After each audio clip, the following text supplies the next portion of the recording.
নমস্কার বন্ধুরা, চাকরি প্রার্থীদের জন্য সুখবর রয়েছে। অবশেষে পাবলিশ করে দেওয়া হলো মাদ্রাসা সার্ভিস কমিশনের গ্রুপ ডির রেজাল্ট।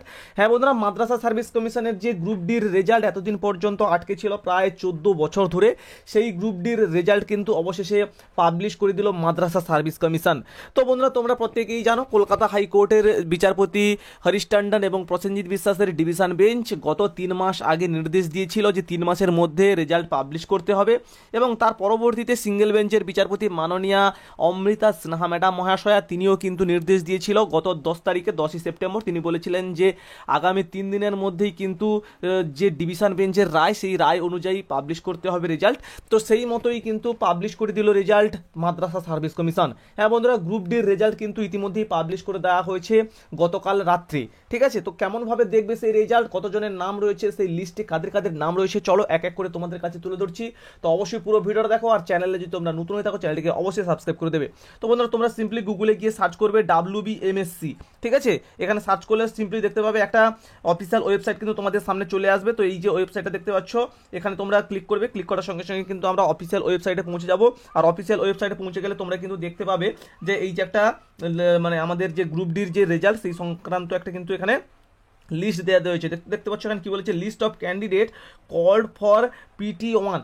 ঠিক আছে, PT ফার্স্ট এখানে ব্যাপারটা হচ্ছে। PT ফার্স্ট মানে এটা হচ্ছে মাদ্রাসা কমিশনের একটা রুলস রয়েছে যে যতজনের যে ভ্যাকেন্সি থাকবে তার 1.5 গুণ ক্যান্ডিডেটদেরকে নিয়ে কিন্তু ইন্টারভিউ প্রসেসটা হবে। তো এই ইন্টারভিউ প্রসেসের জন্য ফার্স্ট যে লিস্ট, সেই লিস্টের ডাক পড়েছে মোটামুটি কতজনের, তার একটা কিন্তু লিস্ট পাবলিশ করে দেওয়া হয়েছে। তো এখানে দেখতে পাচ্ছ এখানে যে নোটিশ যে সেকশনটা রয়েছে, নোটিশ সেকশনে কিন্তু এখানে দেওয়া রয়েছে দেখো, list of candidate called for PT, অর্থাৎ মানে ওই যে মানে PT ফার্স্ট SLST।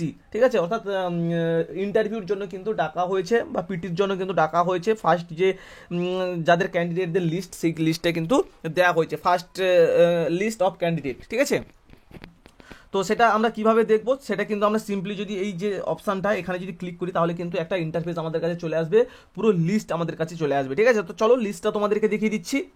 তো বন্ধুরা, এখানে দেখতে পাচ্ছ এই যে লিস্ট কিন্তু দেওয়া রয়েছে। First state level selection test, ঠিক আছে, group D, number of candidate call for personality test. ঠিক আছে, তারপরে হচ্ছে ডিস্ট্রিক্ট ওয়াইজ, তা হচ্ছে পোস্ট ওয়াইজ, মিডিয়াম ওয়াইজ এবং ক্যাটাগরি ওয়াইজ সমস্ত কিছু কিন্তু এখানে দেওয়া রয়েছে। তো প্রথমে দেখতে পাচ্ছ বাঁকুড়া জেলা থেকে কিন্তু নামগুলো দেওয়া রয়েছে। ঠিক আছে, তো এখানে মোটামুটি রেজিস্ট্রেশন নাম্বার দেওয়া রয়েছে, নামও দেওয়া রয়েছে, মিডিয়াম দেওয়া রয়েছে, জেন্ডার দেওয়া রয়েছে, আর প্যানেল দেওয়া রয়েছে। ঠিক আছে, মানে জেনারেল ক্যাটাগরিতে কিংবা SC ST এইগুলো সমস্ত কিছু কিন্তু দেওয়া রয়েছে। প্রথমে দেখতে পাচ্ছ বাঁকুড়া, তারপর হচ্ছে PEON মানে পোস্টটা হচ্ছে পিয়নে পোস্টে রয়েছে। তারপর হচ্ছে রেজিস্ট্রেশন নাম্বার এখানে দেওয়া রয়েছে, এখানে নাম রয়েছে দেখছো পীযূষ কান্তি ডেগারিয়া। ঠিক আছে, সমস্ত কিছু কিন্তু এখানে নাম দেওয়া রয়েছে। টোটাল কিন্তু এখানে 75টা পেজ রয়েছে। ঠিক আছে বন্ধুরা, 75টা পেজ রয়েছে বাঁকুড়া। তারপরে যে দেখতে পাচ্ছ এখানে বর্ধমান জেলারও কিন্তু লিস্ট দেওয়া রয়েছে এখানে। ঠিক আছে, বেঙ্গলি মিডিয়াম, ফিমেল, জেনারেলের মোটামুটি পাস করেছে এরা। ঠিক আছে, সমস্ত কিছু দেওয়া রয়েছে। এটা বর্ধমানের এখনও পর্যন্ত লিস্ট রয়েছে। ঠিক আছে, তো এরকম করে করে কিন্তু প্রত্যেকটা ডিস্ট্রিক্ট থেকে কিন্তু লিস্ট মোটামুটি এখানে পাবলিশ করা রয়েছে। তো তোমরা চাইলে মোটামুটি এরকমভাবে দেখে নিতে পারো। তাছাড়া তোমরা যদি চাও তাহলে এই PDFটা ডাউনলোড করে সিম্পলি কিন্তু সার্চ করেও তোমরা কিন্তু দেখে নিতে পারো। ঠিক আছে, এই যে দেখতে পাচ্ছ এই যে এখানে এটা রয়েছে, এটা ডাউনলোড করবে। ডাউনলোড করার পরে কিন্তু তোমরা সিম্পলি সার্চ করবে। সার্চ করলে কিন্তু তোমাদের সামনে মোটামুটি তোমাদের নাম কিংবা তোমাদের রেজিস্ট্রেশন নাম্বার দিয়ে সার্চ করলে কিন্তু তোমাদের নামটা চলে আসবে। আর যদি না থাকে তাহলে ভেবে নিতে হবে যে তাহলে তুমি কাট অফ ক্লিয়ার করতে পারো।